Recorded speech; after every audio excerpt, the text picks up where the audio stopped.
All right, so calculating things based on sampling distributions. We're going to do some calculations here and then a demonstration that will help us to see how the normal distribution plays in here and how we can figure out how much error we have in our estimates. Oops. All right, sampling distribution of the mean. Primary issues we're going to talk about are how are sample means distributed in relation to the actual mean of the population. So we have a population that has an actual mean. We don't know what that mean is. We'll work from an example to start with where we do know what that mean is. But we're not interested in, what we're interested in here is how sample means tend to deviate around the population mean. Do they tend to be close to the mean? Do they tend to be far away? Under what conditions do they tend to be more or less accurate? So we'll talk about the pattern that sample means follow. And one thing that we'll also talk about is how the shape of a sampling distribution is always very consistently a normal distribution, regardless of whatever the population looks like. So we'll be doing a demonstration. We're going to examine samples drawn from a population that has a known mean of 2.5.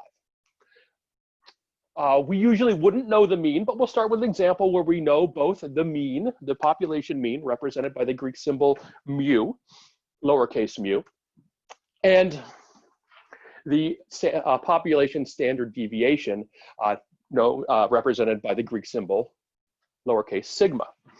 We'll examine how samples drawn from that population form a distribution and how that distribution is going to have properties that are going to let us draw some conclusions about it. So what we're first going to do is ask a question about a range of scores. And this is a somewhat arbitrary range of scores, but it gives us something to latch on to start to talk about sampling distributions of the mean. We'll first calculate the range of scores that we expect based on a normal distribution. We'll have a new formula for Z, one that's for samples and populations, but other than that, it's all stuff we've done before.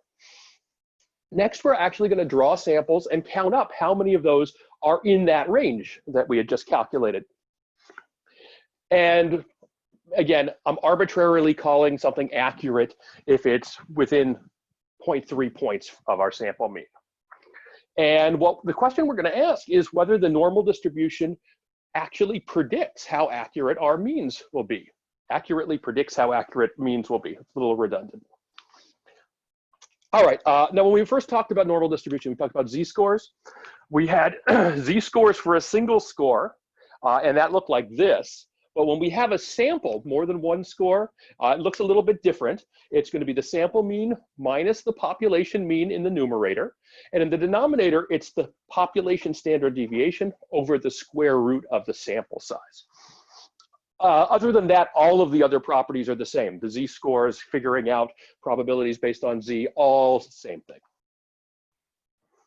And for these problems, the population mean and population standard deviation, generally would have to be something that's given to you because they wouldn't be anything that we would know otherwise. All right, standard error of the mean.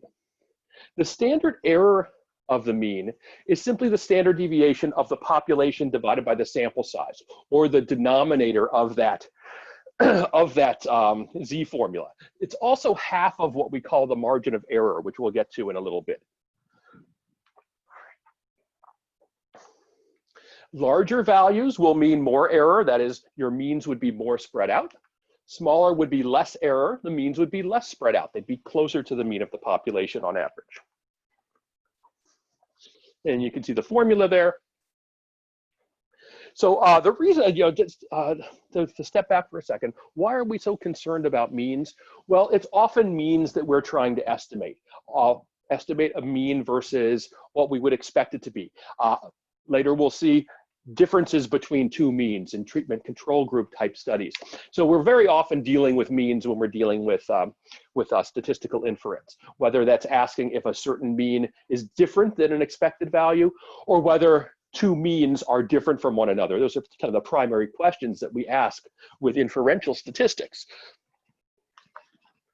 All right, so let's do some calculations. I'm going to do calculations for 3 different sample sizes here. For a sample of 2, for a sample of 10, and then I think for a sample of 30. We've got the mean and standard deviation for the population, 2.5 and 1. And for the first problem, I'm looking to get plus or minus 0.3 points from the mean. So values of 2.8 and 2.2. I want to find the z-scores there. So you can see here, I've just plugged those values for 2.2 and 2.8 into the formula. It gives me z values of negative 0.42 and positive 0.42. Of course, we're going to expect them to be the same on both sides because they're both the same distance, just one being above the mean and one being below. And the standard error of the mean, the denominator, is 0.70. I can use those p-norm commands to calculate what range, what proportion of scores we would expect to fall between those 2 points. And it tells me about 32.5% of our sample means should fall between 2.2 and 2.8. What we'll eventually do is draw actual samples and see if that's true. And that's what this would look like. So one thing that this shows us is when we have a sample of 2, we're going to have sample means that can be pretty spread out and pretty far from the population mean.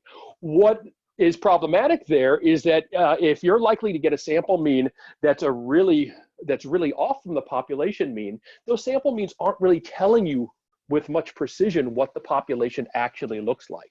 That is, I'd be inclined to not trust a sample mean there because it's just as likely to be uninformative as informative.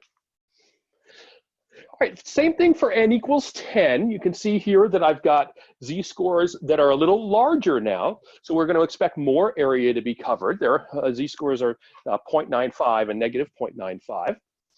The standard error of the mean, that also went down by more than half to 0.316. And we can see the area using the p-norm command. We expect looks like about 66% of our scores to fall within that range. I'm sorry, not our scores, our sample means to fall in that range. Finally, we'll do this for n equals 30. Oh, I'm sorry, n equals 10 looks like this. Of course, we can now see we've got more area covered. So roughly 2/3 of the scores would fall in that range. All right, the last one, n equals 30. When we do n equals 30, we can see the z-scores get even bigger to about 1.64. We can see that the standard error drops some more. Oops. The standard error drops some more, and it's written wrong here, so I'll just fix that on the fly. All right. And then we can see when we use the p-norm command, it tells us almost 90% of our sample means are expected to fall between these 2 points. And you can see what that looks like here. As the z-scores get bigger, we of course are covering more area.